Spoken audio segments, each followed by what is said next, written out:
नमस्कार, आज काय खाणार या मराठी यूट्यूब चॅनलवर तुमचं खूप खूप स्वागत आहे। आजची आपली रेसिपी आहे ज्वारीच्या लाह्या। ह्या लाह्या नागपंचमीसाठी नागदेवतासाठी बनवल्या जातात, तसेच लहान मुलांना पौष्टिक म्हणूनही या लाह्या घरी बनवल्या जातात। तर चला श्रावण महिन्यात नागपंचमी स्पेशल आपण आज या लाह्या बघूया। इथे मी 2 वाट्या ज्वारी घेतली आहे। ज्वारी आपली नेहमीचीच घरची आहे, ती आपण इथे एका स्टीलच्या पातेल्यात किंवा स्टीलच्या भांड्यात काढून घ्यायची आहे आणि अगदी असं कडक उकळतं पाणी आपल्याला करायचं आहे आणि ते आपण या ज्वारीमध्ये टाकायचं आहे। अशा पद्धतीने अगदी कडक उकळत्या पाण्यामध्ये आपल्याला 2-3 मिनिटं ही ज्वारी चांगली भिजवून द्यायची आहे आणि अशी हलवून घेऊया।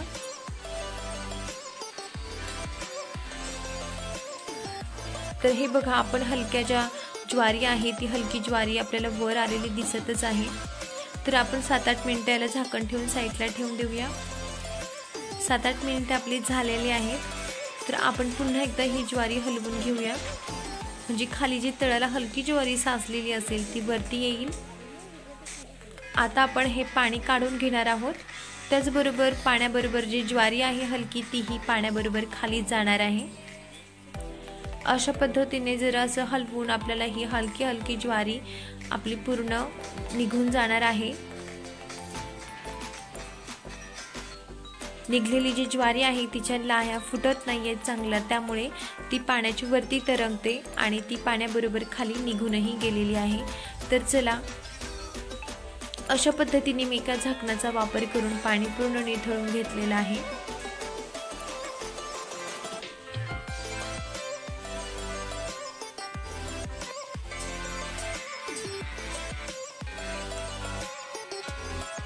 तर चला, पाणी निथळून झाल्यानंतर आपली ज्वारी ही चांगली आपण सुकवायला ठेवायची आहे। तर त्यासाठी मी इथे रुमालाचा वापर केलेला आहे। रुमाल आपण कॉटनचा घ्यायचा आहे किंवा एखादं सुती कापड घेतलं तरीही चालेल। रात्रीची वेळ आहे त्यामुळे मी इथे रुमालावर इथे ज्वारीवर झाकण म्हणून आणखी एक रुमाल टाकलेला आहे। तर अशा पद्धतीने ज्वारी ही आपली चांगली 10 ते 12 तास आपल्याला अशा पद्धतीने ठेवायची आहे।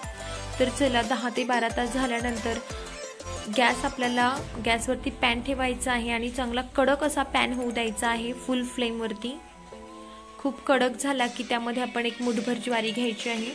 मुठभर ज्वारी टाकली की अशा पद्धतीने ती आपण हलवून घ्यायची आहे। हे बघा, ज्वारी जरा उडायला लागली की मग त्यावरती आपण झाकण ठेवून द्यायचं आहे।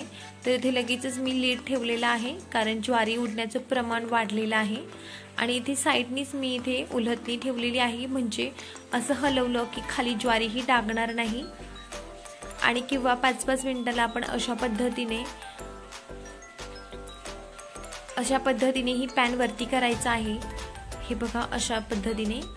तर त्यामुळे काय होतं की ज्वारी जी आहे ती एकदम खाली काळी होत नाहीये आणि आपल्या लाह्या ही खूप छान फुटतात। तर हे बघा, खूप छान आपल्या लाह्या उडत आहेत। आता गॅस कमी करायचा आहे आणि लाह्या ही आपल्या तयार झालेल्या आहेत, उडायचेही बंद झालेले आहेत। अशा पद्धतीने सर्व लाह्या काढून घ्यायच्या आहेत। आपण झाऱ्याच्या साह्याने अशा लाह्या चाळून घ्यायच्या आहेत, म्हणजे खाली ज्वारी आहे ती खाली येणार आहे। किंवा माझ्याकडे इथे एक टोपली आहे, तर टोपलीनेही या लाह्यांमधली ज्वारी छान खाली पडते आहे। तर अशाच पद्धतीने आपण ह्या लाह्या चाळून घ्यायच्या आहेत किंवा आपण घोळून घेतल्या तरीही चालेल।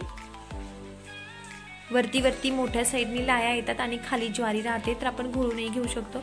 आपण बघू शकता, फक्त लाह्याच खूप छान दिसत आहेत। अशा पद्धतीने आपल्या लाह्या बनवून झालेल्या आहेत पौष्टिक अशा। तर तुम्ही घरी जरूर करून बघा। अशा लाह्या दिसायलाही खूप छान दिसत आहेत आणि खायलाही खूप छान झालेल्या आहेत। घरी जरूर करून बघा तुम्ही अशा लाह्या। आणि जर तुम्हाला माझा व्हिडिओ आवडला असेल, लाईक करा, शेअर करा, सबस्क्राईब करा आणि व्हिडिओ पूर्ण बघितल्याबद्दल थँक्यू।